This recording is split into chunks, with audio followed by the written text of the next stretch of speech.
Hello and welcome back to Educator.com and welcome back to physical chemistry. So today we're going to start our discussion of statistical thermodynamics. Let's jump right on in.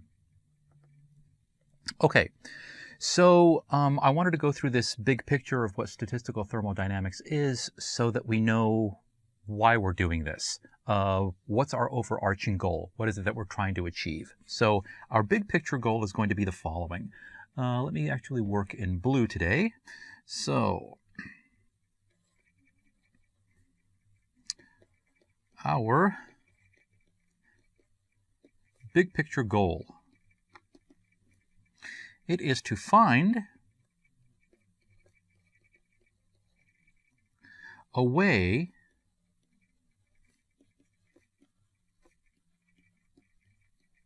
to express the thermodynamic properties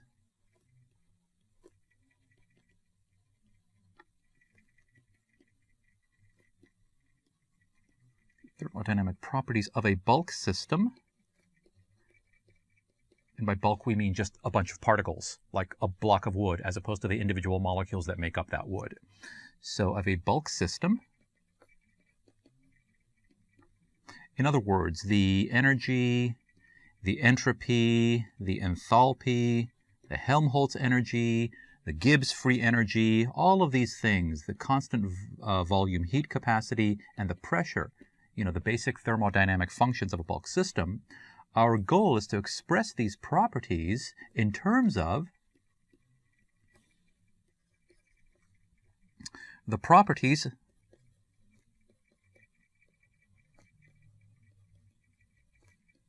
of the particles that make up the system.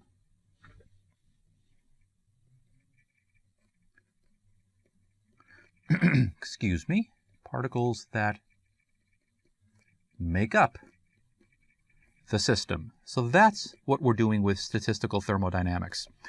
We started the course with classical thermodynamics. We moved on to quantum mechanics. So quantum mechanics, we were dealing with the individual energies and properties of the individual particles, atom, molecule, whatever it is.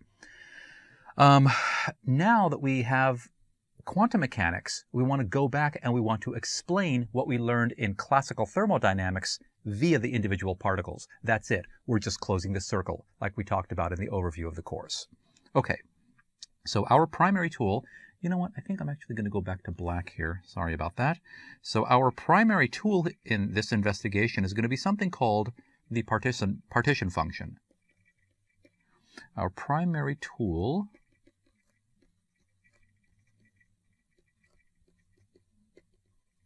will be something called the partition function.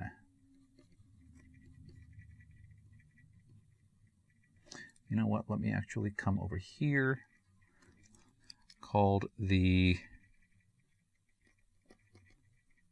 partition function. And the symbol for the partition function is going to be a capital Q. It's going to be the partition function of the system.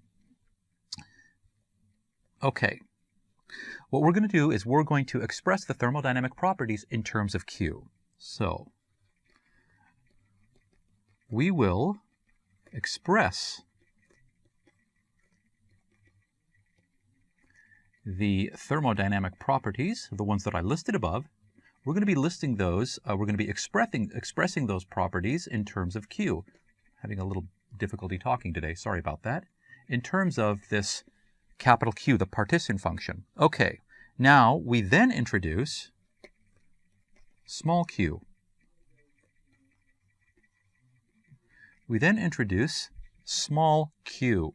This is called the molecular partition function.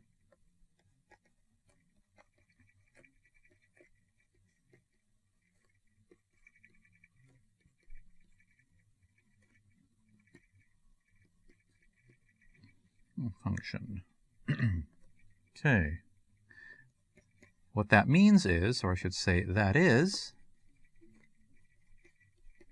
the partition function for each particle in the system. We can actually do that.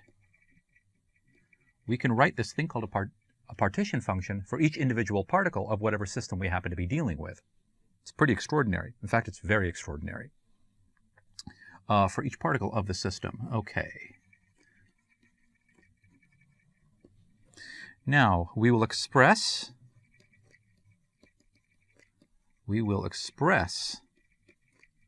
Q, capital Q, the partition function of the system, in terms of Q, small q,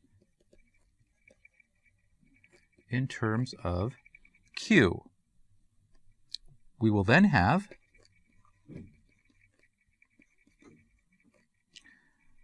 exactly what we wanted. We will then have, finally, our direct relationship, our direct relations between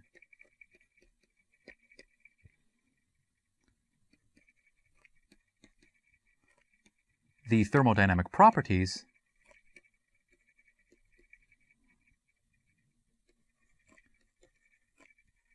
of the system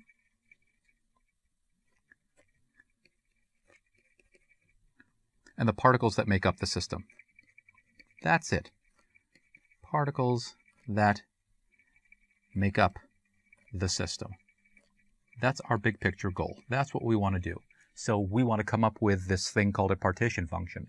And we want to come up with this thing called we want to find the various partition functions for whatever quantum mechanical system we're going to happen to be dealing with. And again, we already talked about it. We talked about the particle in a box. We talked about the rigid rotator, the harmonic oscillator. These are the partition functions that we're going to look at. These are going to be the partition functions of the molecules, and they're going to express the thermodynamic properties that we learned about back when we started the course. Okay. So let's see what we've got. Let us